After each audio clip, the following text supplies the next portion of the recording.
मगरबी Bengal civil service के इम्तहानात में उर्दू के इम्कानात को लेकर ये बहस अब लंबी होती जा रही है। मुबारक अली मुबारकी साहब मास्टर हैं उर्दू मीडियम स्कूल के, हाई स्कूल के। वो मुसलसल इस सिलसिले में काम भी किया है और वो पहले ममता बनर्जी के ऐलान के बाद बहुत पुरुम्मीद थे कि मेरा मसला हल हो गया है और उन्होंने मुबारकबादी भी दी। लेकिन बाद में उन्हें एहसास हुआ कि नहीं, जो हमारे मुतालबात थे, जो हम खुशफहमियों में थे, वो गलत थे और हुकूमत ने मुसलमानों के साथ या उर्दू वालों के साथ और हिंदी वालों के साथ इंसाफ के साथ काम नहीं किया है। पहला सवाल हमारा मुबारकी साहब हमें इस्तकबाल करते हैं इंसाफ न्यूज़ ऑनलाइन में, उनसे मेरे 2-3 सवाल हैं। पहला सवाल ये है कि आखिर उर्दू वाले इस कदर जल्दबाजी में खुशफहमी के शिकार क्यों हो गए। दूसरा सवाल ये है कि कुछ तंजीम में जैसे मिली कौंसिल है, मजलिस मशावरत है, ये लोग मिठाइयाँ तकसीम करने लगे, जबकि मैं उस वक्त भी इंसाफ न्यूज़ ऑनलाइन की तरफ से ये बात कही जा रही थी कि भाई खुशफहमी में मुब्तला नहीं हो, पहले तजिया कर लें। मुबारकी साहब, आप पहले दिन से जब मालूम हुआ कि उर्दू जो नया निसाब आया है उसमें उर्दू वालों और हिंदी वालों के लिए इम्कानात कम कर दिए गए हैं, पहले ज़्यादा इम्कानात थे, अब कम कर देगा तो आपने जो कोशिश की उसके बाद आप लोगों ने कहा कि हमारा मसला हल हो गया है। अब क्या हुआ कि आप इतने हुकूमत से नाराज़ हो गए हैं? जी अस्सलाम वालेकुम। ये मेरी कहानी जो है ज़रा पीछे से चलेगी। आपको याद होगा कि सन 2022 का शायद दिसंबर था जी, और उसके बाद जनवरी फरवरी में एक सुध-बुध हम लोगों को ऐसी मिल रही थी कि WBCS में जो कंपलसरी पेपर ज़ुबान के, जो लैंग्वेज के 2 कंपलसरी पेपर होते हैं, एक तो इंग्लिश है जो सबके लिए कॉमन है और दूसरा था जो उसको आप मादरी ज़ुबान कह सकते हैं, वर्नाकुलर। उसमें बंगला, नेपाली, हिंदी, उर्दू और संथाली, ये 5 ज़ुबानों में से कोई भी एक ज़ुबान कैंडिडेट अपनी पसंद से चुन लेते थे और उसका इम्तहान देते थे और उसमें कोई क्वालिफाइंग मार्क्स नहीं था कि इतना नंबर लाना ही होगा आपको। वो बिल्कुल एग्रीगेट में जो टोटल नंबर होता उसमें वो उसके मार्क्स जुड़ते थे। लेकिन हम लोगों को ये खबर मिल रही थी कि बंगला कंपलसरी हो जाएगी और उर्दू, हिंदी, संथाली को हटा दिया जाएगा और जो पहाड़ी इलाके के लोग हैं दार्जिलिंग वगैरह के, उनके लिए नेपाली रहेगी और इंग्लिश जैसे है वैसी रहेगी। लेकिन जो 200 नंबर का पेपर 300 का हो जाएगा दोनों में, बंगला में भी आपका 300 नंबर, इंग्लिश में 300 नंबर और इन दोनों पेपर्स में आपको मिनिमम 30% नंबर लाना पड़ेगा और जो 30% किसी एक पेपर में नहीं लाएगा उसके जो बाकी ऑप्शनल और कंपलसरी पेपर हैं मेंस के, वो चेक नहीं किए जाएंगे, उसमें नंबर नहीं मिलेंगे। यानी बंगला, इंग्लिश में हम लोगों को एतराज़ नहीं था, तो सबके लिए है, लेकिन बंगला कंपलसरी करने की जब बात आ रही थी तो हम लोगों के अंदर एक बेचैनी आई थी कि क्या होगा। लेकिन जब तक हुकूमत की तरफ से कोई ऐलान नहीं हो जाता है तब तक तो आवाज़ पहले से उठाने से कोई फ़ायदा नहीं था, क्योंकि वो कहते हैं ना कि मरने से पहले भूत बन गए, तो हम लोग नहीं चाहते थे कि मरने से पहले कोई भूत बने। लेकिन हुआ ये इसी बीच में कि 12 अप्रैल 2024 को एक अखबार की फ्रंट पेज पर पहले सफ़े पर खबर आती है जिसकी हेडिंग थी कि WBCS इम्तहान में उर्दू वालों के लिए बंगला लाजमी पेपर नहीं होगा, ममता। ऑल इंडिया मिली कौंसिल के वफ्द से मुलाकात में वज़ीर आला की यकीन दहानी। तो ये जब खबर आई तो इसमें हम लोगों ने ये पढ़ा कि ऑल इंडिया मिली कौंसिल की जो रियासती कमेटी है मगरबी बंगाल की, उसके सदर मौलाना कारी फजलुर रहमान साहब, नायब सदर जो नाखुदा मस्जिद के नायब इमाम हैं मौलाना मोहम्मद शफीक कासमी साहब और रियासती मिली कौंसिल के जनरल सेक्रेटरी शहीद आलम साहब, ये तीनों मिल्लत के मसाइल लेकर वज़ीर आला मोहतरमा ममता बनर्जी के पास गए थे और उन्होंने और क्या क्या मसाइल थे वो तो हम लोगों को मालूम। मैं अपने कारीन को बताना चाहता हूँ कि जब ये वक्त वहाँ गया था तो मैं उन वक्त में से किसी एक साहब को मैंने फ़ोन किया, पूछा कि आपने जब वज़ीर आला से मुलाकात की है तो कितनी देर की मुलाकात थी, तो वो गुमगो रहे और सिर्फ 3 या 4 मिनट बताया उन्होंने कि 5 से 7 मिनट की मुलाकात रही। फिर दूसरा मेरा सवाल था कि आप जब आके बता रहे हैं कि उर्दू वालों का मसला हल हुआ, आपने कोई तहरीरी मोमेंटम दिया है, तो इनके पास कोई जवाब नहीं था। नहीं, मुझसे जो बात हुई मैं बता रहा हूँ, उन्होंने कहा कि हम लोग 8 पॉइंट लेकर गए थे जिसमें से 8वें नंबर पर ये WBCS में उर्दू का मसला था और उन्होंने जो अखबार में रिपोर्ट आई उसमें लिखा हुआ था कि वज़ीर आला ने उसी वक्त जो मुताल्लिका हुक्काम होते हैं, अब किसको उन्होंने फ़ोन किया और कहा कि नहीं बंगला कंपलसरी नहीं होगी, उर्दू जैसे थी वैसी रहेगी। तो देखिए अब यहाँ सवाल ये होता है कि हम लोग यकीन क्यों ना करें, क्योंकि अगर इमाम ईदैन एक बहुत ही काबिल एहतराम शख्सियत हैं, अगर उनके हवाले से बयान आ रहा है, अगर नाखुदा मस्जिद के इमाम मौलाना कासमी के हवाले से अगर ये बयान आ रहा है, तो यकीन नहीं करने की कोई वजह नहीं थी। दूसरी बात ये कि अगर ये बयान गलत था तो दूसरे दिन तीसरे दिन हुकूमत की तरफ से एक तरदीदी बयान आना चाहिए था कि नहीं ऐसी कोई बात नहीं हुई है। लेकिन जब तरदीदी बयान भी नहीं आया तो हम लोगों ने ये जान लिया। अच्छा, उसमें उन्होंने क्या कहा था कि ऐसा नहीं होगा, उर्दू को नहीं हटाया जाएगा, बंगला लाजमी नहीं होगी। तो हम लोग चैन से बैठ गए, कोई बात नहीं है भाई, सब ठीक चल रहा है। लेकिन इसके तकरीबन 22 दिन के बाद 2 मई को अचानक जो है सोशल मीडिया पर पता चलता है कि गैजेट नोटिफिकेशन 15 मार्च 2023 को हो चुका है, जो पब्लिक के सामने नहीं आया था, लेकिन वो 2 मई को आया। लेकिन ये फैसला करीब 25 दिन पहले लिया जा चुका था, नोटिफिकेशन हो गया था, यानी मोहर लग गई थी उस पर, अब तो कोई बात नहीं थी। तो हम लोगों को बड़ी हैरत हुई कि वजीर आला की कैबिनेट में ये जो अमेंडमेंट्स, जो तरमीमें हुई थी इसमें WBCS इम्तिहान के कानून में, ये सारी चीजें कैबिनेट में पास होती हैं।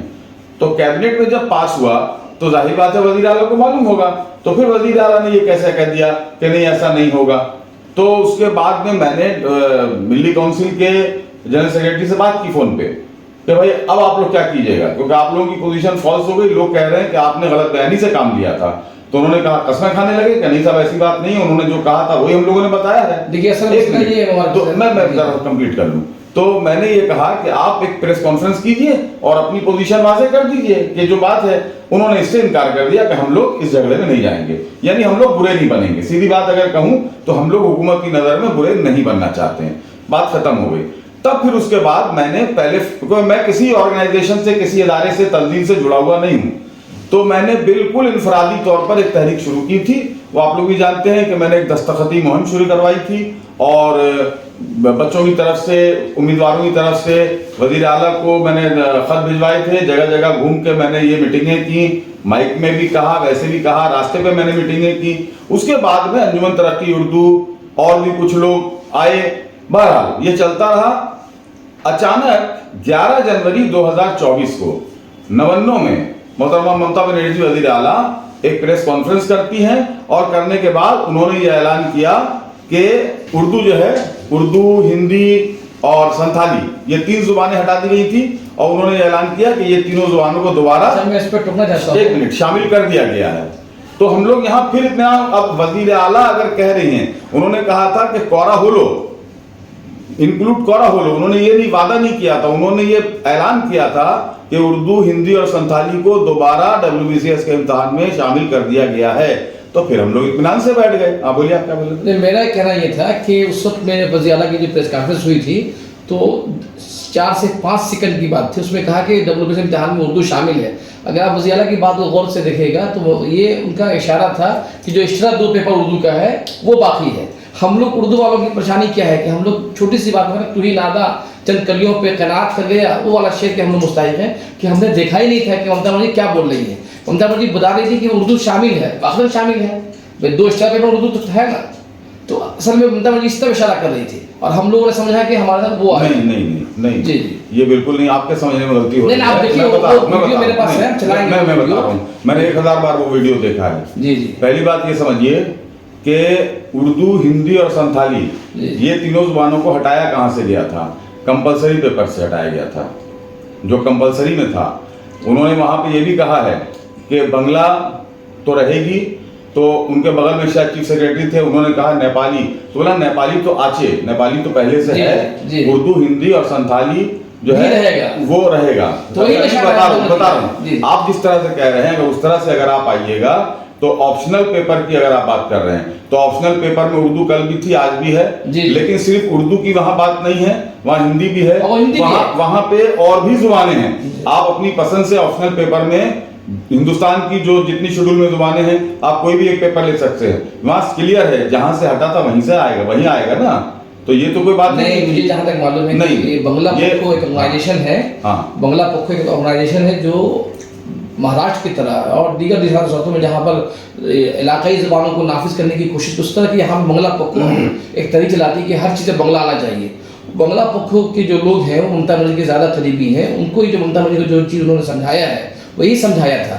और हमने खुद प्रेस क्लब में हमारी मुलाकात हुई थी बंगला पक्ष वालों से, तो उन्होंने यही कहा था कि उर्दू तो है ही, तुम लोग क्या को तरीका चला रहे हो, तो ये इशारा था उनका। तो हम उसी दिन हम समझ गए थे कि वो किस तरफ तरीक जा रही है। मैंने जो ममता बनर्जी को अपनी तरफ से जाती तौर पर जो खत लिखा था उस वक्त में, मैंने उसमें ये कहा था, और बिल्कुल जायज़ बात है, देखिए इससे इनकार नहीं है, कि हमारे मगरबी बंगाल में जो बोर्ड ऑफ सेकेंडरी या मदरसा एजुकेशन का जो सिलेबस है, तो मदरसे में एक अरबी ज़ुबान एक्स्ट्रा आ जाती है, लेकिन जो बोर्ड ऑफ सेकेंडरी का जो सिलेबस है, माध्यमिक इम्तहान होता है 700 नंबर का, जिसमें जुबान के सिर्फ 2 कंपलसरी पेपर हैं जी, और बाकी 3 पेपर साइंस ग्रुप के हैं, 2 पेपर सोशल स्टडीज है, हिस्ट्री ज्योग्राफी, साइंस में है life science, physical science, mathematics, और आपकी एक फर्स्ट लैंग्वेज रहती है जो आमतौर पे जिस मीडियम का स्कूल है, बांग्ला मीडियम में बांग्ला फर्स्ट लैंग्वेज है, हिंदी मीडियम में इंग्लिश फर्स्ट लैंग्वेज है, उसी तरह उर्दू मीडियम में उर्दू फर्स्ट लैंग्वेज है, और सेकंड लैंग्वेज तमाम स्कूलों में अंग्रेजी है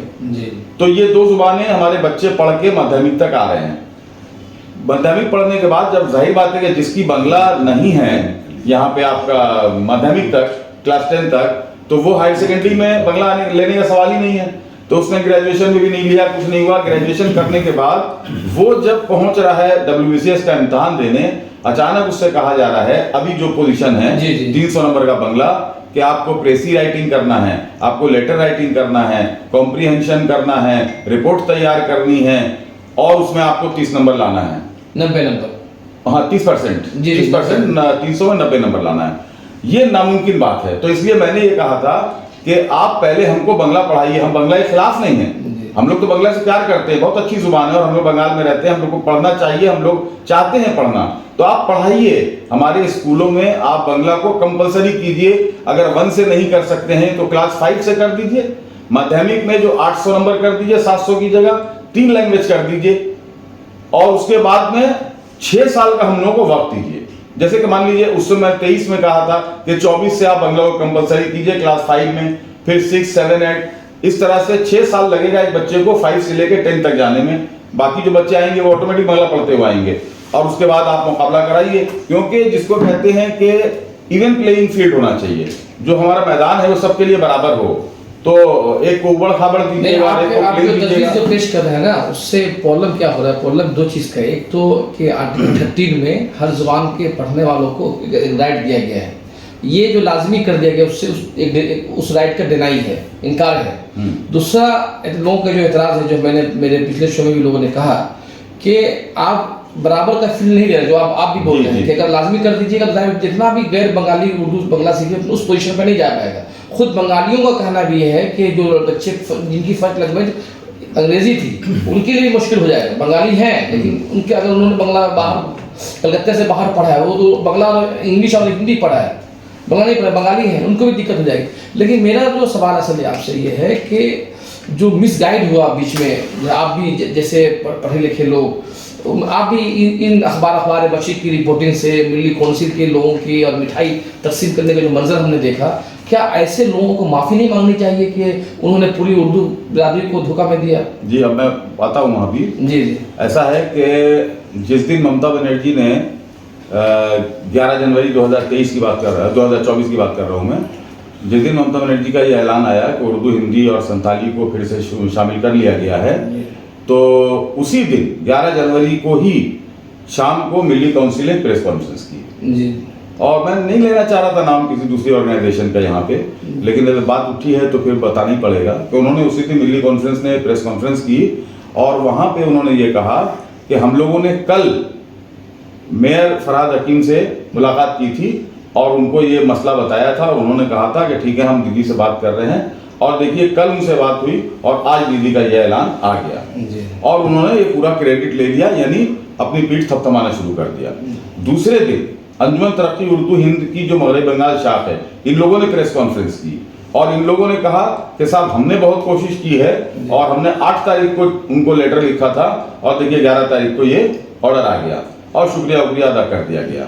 तो क्रेडिट लेने के टाइम में तो सब आ गए, लेकिन अब हुआ ये कि मैं भी इत्मीनान से बैठ गया, क्योंकि वजीर आला ने बिल्कुल, ये तो सुनी सुनाई बात नहीं, आप किसी अखबार को नहीं बोल सकते कि अखबार ने गलत छाप दिया, हम लोग तो अपने कानों से सुन रहे हैं, अपनी आंखों से देख भी रहे हैं, तो हम लोग चुप से बैठ गए। उसके बाद इलेक्शन आ गया। इलेक्शन के बाद हम इंतजार कर रहे थे। देखिए मजे की बात यह है कि 2024 का जो WBCS का एग्जाम का जो फॉर्म फिलअप होता है अभी तक नहीं हुआ है। तो मुझे भी यही उम्मीद थी कि चूंकि अमेंडमेंट करना है, अमेंडमेंट इतनी आसानी से नहीं होता है, उसको बहुत प्रोसेस है। मैंने खबर भी ली तो मुझे पता चला कि हाँ प्रोसेस में है। और आखिरी जो मैंने ये सुना था इलेक्शन से पहले कि लॉ सेक्शन में अभी फाइल है। मैंने ठीक है लॉ सेक्शन से निकलेगा, दीदी ने कहा है, वजीर आला ने कहा है, उनसे ऊपर तो कोई है नहीं, ये तो होना ही है होगा हर हाल में। उसके बाद में अचानक आज से करीब 15 दिन पहले की बात है कि public service commission West Bengal की तरफ से एक नोटिफिकेशन जारी हुआ।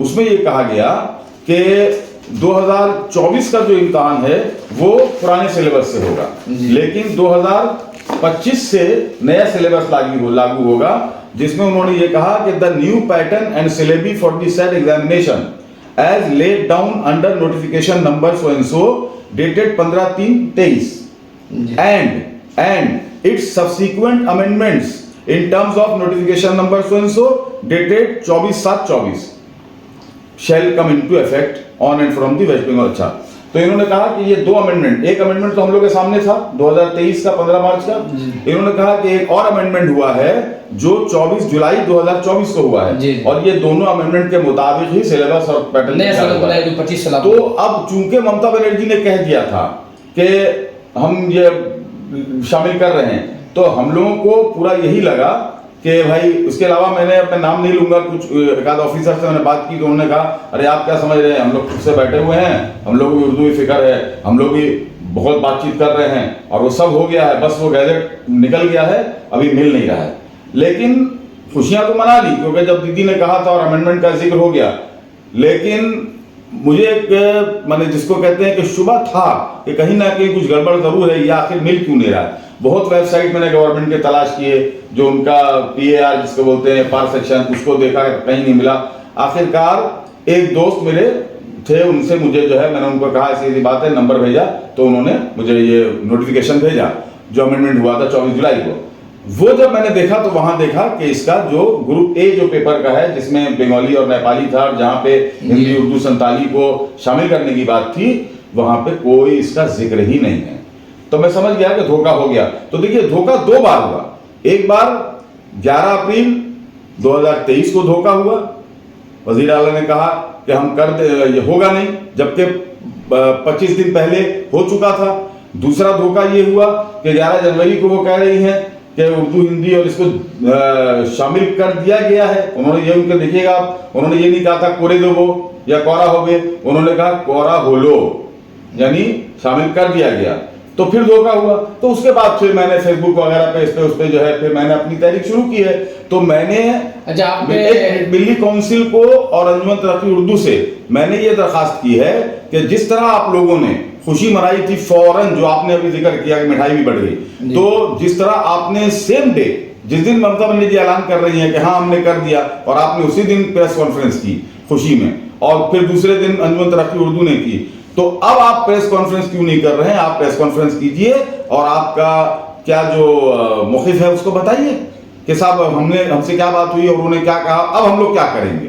क्योंकि अंजुमन तरक्की उर्दू हम लोग को याद है कि जब लेफ्ट फ्रंट की हुकूमत थी, सुलेमान खुर्शीद साहब जब जनरल सेक्रेटरी थे, तो हम लोग रोज सड़कों पर आया करते थे, रोज कॉन्फ्रेंसें हुआ करती थी। हम लोग अलीमुद्दीन स्ट्रीट, सिर्फ राइटर्स बिल्डिंग और राजभवन नहीं, हम लोग अलीमुद्दीन स्ट्रीट तक हम लोगों ने जो है डेपुटेशन दिया है और जुलूस ले गए हैं और पुलिस ने हम लोगों को रोका है। तो अगर जरूरत पड़ती है तो फिर वो किया जाए। ये बताएं कि या तो ये बताएं कि हाँ हम लोग रास्ते पे आने को तैयार हैं, या फिर ये बताएं कि नहीं साहब हमारी बात हो रही है हुकूमत से, और वो हो जाएगा।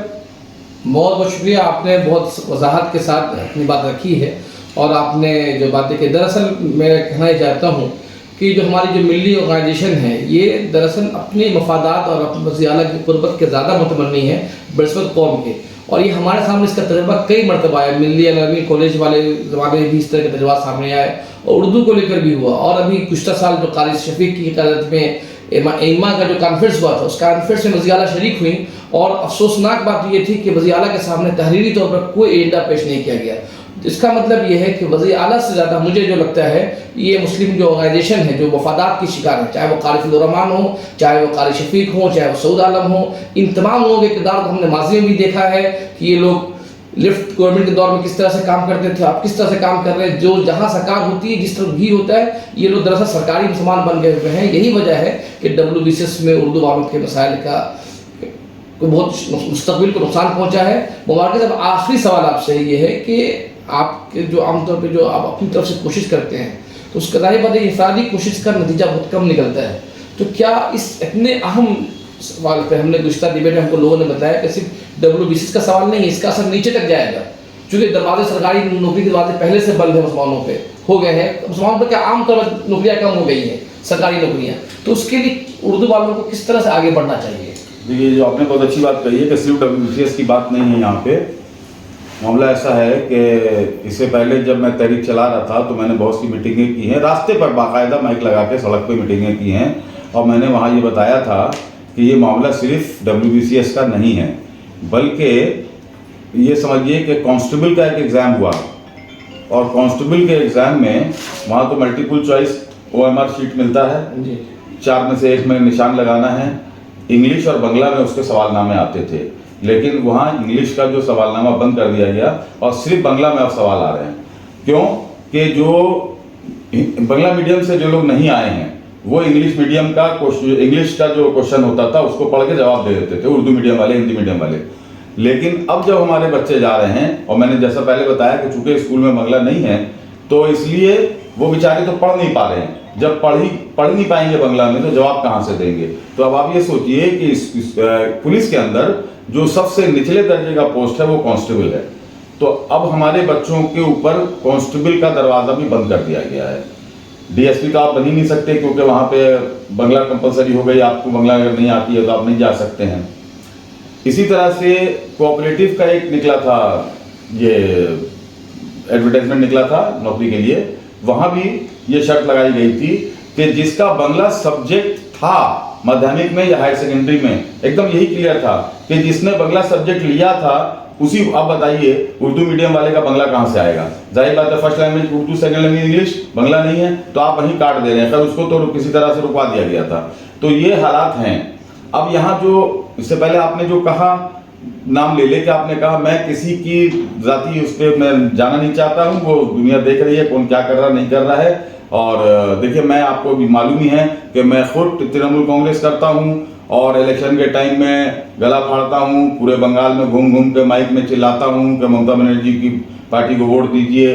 लेकिन जब सरकार गलत करती है तो मैं उसके खिलाफ आवाज़ उठाता हूँ, और चोरी छुपे में बिल्कुल खुल के उठाता हूँ।